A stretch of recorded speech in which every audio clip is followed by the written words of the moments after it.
ఈ ఉజులో కూడా చాలా తప్పులు, కొత్త కొత్త విధానాలు కొంతమంది అవలంబిస్తూ ఉంటారు.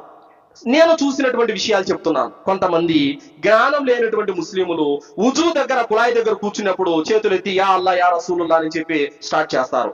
ఇది హదీసులో లేదు, ఇలా చేయడం తప్పు. బిస్మిల్లా అని చెప్పి స్టార్ట్ చేయాలి, ఇదే హదీసులో ఉంది. యా అల్లా యా రసూలుల్లా అనేది లేదు, ఇది బిదాత్. తర్వాత ఉజు స్టార్ట్ చేసే ముందు కానీ ఉజు అయిపోయిన తర్వాత కానీ ముద్దులు పెట్టుకోవడం కూడా లేదు. ఏ విధంగా ఇలా అని చెప్పి ఇలా, ఇది కూడా లేదు. ఇలా ఎవరైతే చేస్తారో అది కూడా బిదాత్ అవుతుంది, కొత్త విధానం అవుతుంది. ఆ విధంగా కూడా చెయ్యకూడదు.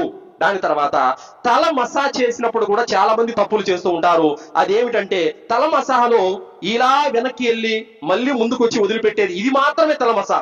దానికి బదులు ఇలా మెడలు కోయటం అనేది, ఇంకా భుజమంతా సగం స్నానమే చేసేస్తారు అక్కడ. ఇది కూడా ఉజులో లేదు సోదరులారా. దాని తర్వాత ఉజు అయిపోయిన తర్వాత దువా చదవాలి.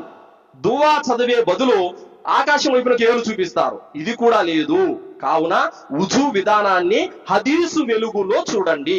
హదీసులో ఏం చెప్పబడిందో అది మాత్రమే చేస్తే అది ఉజు అవుతుంది. ఉజులో ఎక్స్ట్రాలు ఓవర్ యాక్షన్లు చేసినట్లయితే ఆ ఉజు అనేది సున్నతు నుండి వేరైపోతుంది.